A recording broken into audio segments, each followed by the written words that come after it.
कोणत्या बियाण्याला कशाची बीज प्रक्रिया करावी हा सुद्धा एक महत्त्वाचा प्रश्न आहे, ज्याच्यामध्ये आपण पाहू. पहिलं सगळ्यात महत्त्वाचं बीज प्रक्रिया करण्याचं पीक जे आहे, कोणतं बियाणं आहे, हे आहे सोयाबीन.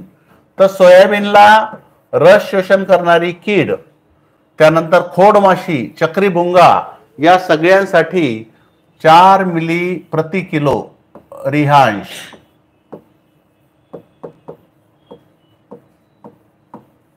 हे रिहांश जे आहे थायमेथॉक्झॉन 30% FS आहे, हे कीटकनाशक आहे. प्रति किलोला 4 मिली रिहांश अधिक सेकंड याच्यामध्ये घ्यायचं हे 3 ml जोरमेट, हे बुरशीनाशक आहे जोरमेट. किंवा हे जर नाही मिळालं तुम्हाला तर व्हिटावॅक्स अल्ट्रा हे देऊ शकता. आता हे दोन नक्कीच आपल्याला घ्यायचे, कारण हे दोन अत्यंत महत्वाचे. जर तुम्हाला अजून तुम्ही थोडासा खर्च करू शकत असले आणि उत्पादन वाढ पाहिजे तर तिसरा घटक तुम्ही याच्यात टाकू शकता 5 gram NPK boost DX.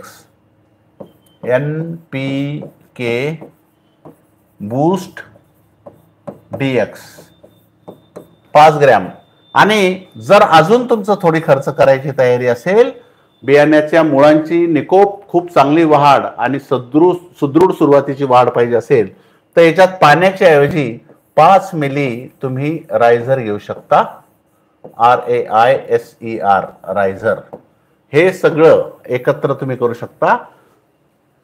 4 milli रिहांश, 3 milli जोरमेट हे दोन आवश्यक पाहिजे. जर खर्च करायचा असेल तर सोबत 5 ग्रॅम NPK बूस्ट DX आणि 5 मिली रायझर असं सुद्धा तुम्ही ट्रीटमेंट करू शकता. तर ही सोयाबीनसाठी अत्यंत महत्त्वाची बीज प्रक्रिया आहे.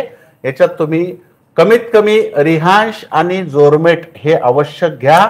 याच्यापासनं आपल्याला खूप जास्त फायदा आहे. जर दुसरं तुमचं तूर आहे, तुरीमध्ये तुरीला ट्रायकोडर्मा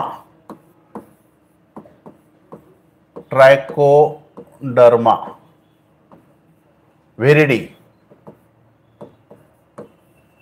हे व्हेरिडी आणि हार्जेनियम असे दोन हे आहे. तर याच्यामध्ये सगळ्यात बेस्ट ट्रायकोडर्मा जर असेल तर ते आहे ट्रायको बूस्ट DX. डेक्स्ट्रोज DX म्हणजे इथं हे डेक्स्ट्रोज आहे.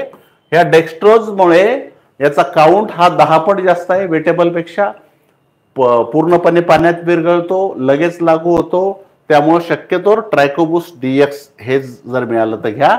जर बुस्टर बियाणं असेल तुमचं, बुस्टरच्या बियाण्यासोबत मग ते बियाणं कोणतंही असो, लाल तुरीमध्ये 716 असेल किंवा पांढऱ्या तुरीमध्ये 711 असेल किंवा सफेदा असेल किंवा गोदावरी असेल, या सगळ्या बियाण्यासोबत आपलं 10 ग्रॅमचं ट्रायकोबूस्ट DXचं पाकिट आहे.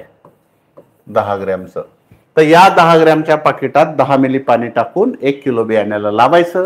जर बियाणं घरचं असेल किंवा दुसऱ्या कंपनीचं असेल तर ट्रायकोबूस्ट DX बाजारातून विकत घ्या आणि 1 किलोला 20 ग्रॅम लावा. या पद्धतीनं तुरीची बीज प्रक्रिया सुद्धा तुम्हाला अत्यंत महत्वाची आहे. कारण सुरुवातीच्या काळातला जो रोग येतो मर रोग, त्याला रोखण्यासाठी तुम्हाला हे ट्रायकोडर्मा टाकायचं. ट्रायकोडर्मा एकदा फक्त लावून होणार नाही. मर जिथं जास्त आहे तिथं ट्रायकोडर्मा जुलै महिन्यात सुद्धा टाकावं लागेल. कापूस, कापसाला आणि मका याला कंपनीचीच बीज प्रक्रिया असते. याला बीज प्रक्रिया करण्याची गरज नाही. कुठली बीज प्रक्रिया करू नका. जी बीज प्रक्रिया मी सोयाबीनला सांगितली ती तुम्ही उडदा मुगाला सुद्धा करू शकता. तर या पद्धतीनं बीज प्रक्रिया करावी.